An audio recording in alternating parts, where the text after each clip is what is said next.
महाभारत काल में प्रयाग के तटवर्ती प्रदेश में सुदूर तक फैला श्रृंगवेरपुर राज्य एकलव्य के पिता निषादराज हिरण्यधनु का था।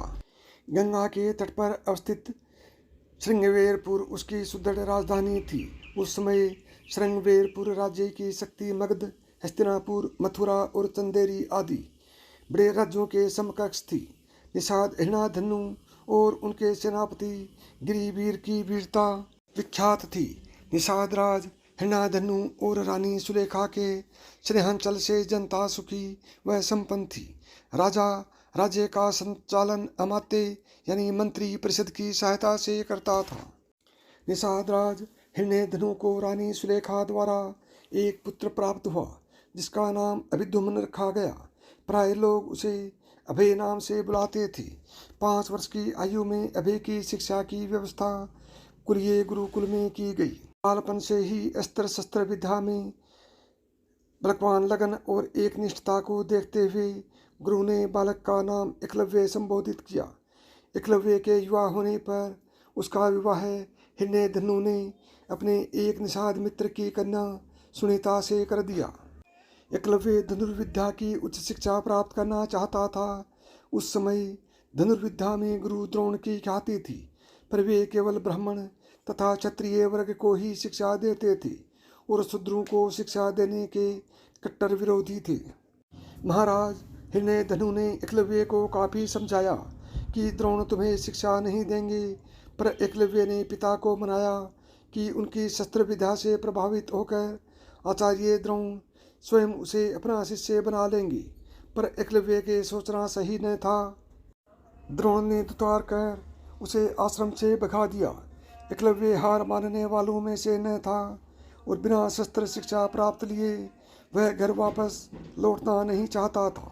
इसलिए एकलव्य ने वन में आचार्य द्रोण की एक प्रतिमा बनाई और धनुर्विद्या का अभ्यास करने लगा। शीघ्र ही उसने धनुर्विद्या में निपुणता प्राप्त कर ली। एक बार द्रोणाचार्य अपने शिष्यों और एक कुत्ते के साथ उसी वन में आए।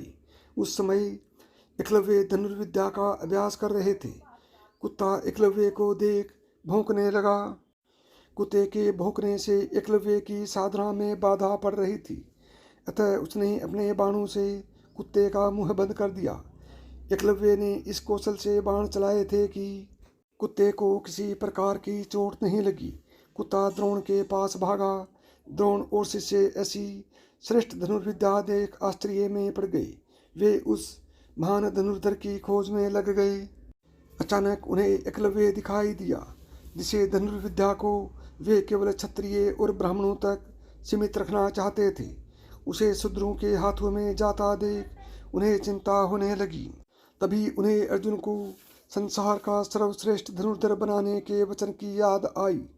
द्रोण ने एकलव्य से पूछा, तुमने यह धनुर्विद्या किससे सीखी? एकलव्य ने कहा, आपसे आचार्य। एकलव्य ने द्रोण की मिट्टी की बनी प्रतिमा की ओर इशारा किया। द्रोण ने एकलव्य से गुरु दक्षिणा में एकलव्य के दाएं हाथ का अंगूठा मांगा। एकलव्य ने अपना अंगूठा काटकर गुरु द्रोण को अर्पित कर दिया। कुमार एकलव्य अंगुष्ठ बलिदान के बाद पिता हिरण्यधनु के पास चला आता है। एकलव्य अपनी साधनापूर्ण कौशल से बिना अंगूठे के धनुर्विद्या में पुनः दक्षता प्राप्त कर लेता है। पिता की मृत्यु के बाद वह श्रृंगवेर राज्य का शासक बनता है। अमात्य परिषद की मंत्रणा से वह न केवल अपने राज्य का संचालन करता है, बल्कि निषाद भीलों की एक सशक्त सेना और नौसेना गठित करता है और अपने राज्य की सीमाओं का विस्तार करता है। विष्णु पुराण और हरिवंश पुराण में उल्लिखित है कि निषाद वंश का राजा बनने के बाद एकलव्य ने जरासंध की सेना की तरफ से मथुरा पर आक्रमण कर यादव सेना का लगभग सफाया कर दिया था। यादव वंश में हाहाकार मचने के बाद जब कृष्ण ने दाहिने हाथ में महज 4 अंगुलियों के सहारे धनुष बाण चलाते हुए एकलव्य को देखा तो उन्हें इस दृश्य पर विश्वास ही नहीं हुआ। एकलव्य अकेले ही सैकड़ों यादववंशी योद्धाओं को रोकने में सक्षम था। इसी युद्ध में कृष्ण ने छल से एकलव्य का वध किया था। उसका पुत्र केतुमान महाभारत युद्ध में भीम के हाथों मारा गया था। जब युद्ध के बाद सभी पांडव अपनी वीरता का बखान कर रहे थे, तब कृष्ण ने अपने अर्जुन प्रेम की बात कबूली थी। कृष्ण ने अर्जुन से स्पष्ट कहा था कि तुम्हारे प्रेम में मैंने क्या क्या नहीं किया है। तुम संसार के सर्वश्रेष्ठ धनुर्धर कहलाओ। इसके लिए मैंने द्रोणाचार्य का वध करवाया, महापराक्रमी कर्ण को कमजोर किया और न चाहते हुए भी तुम्हारी जानकारी के बिना वीर पुत्र एकलव्य को भी वीर गति दी, ताकि तुम्हारे रास्ते में कोई बाधा ना आए। अपनी माँ की मृत्यु का बदला लिया। ऐसा माना जाता है कि तब से शुक्राचार्य और भगवान विष्णु एक दूसरे के शत्रु बन गए। कुछ समय के बाद बृहस्पति देव ने अपने पुत्र को शुक्राचार्य से संजीवनी मंत्र सीखने को उनके पास भेजा। जब वह सीख गया तो उसने शुक्राचार्य का पतन कर दिया।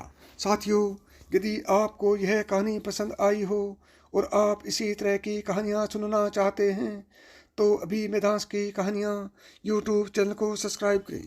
जय श्री कृष्ण।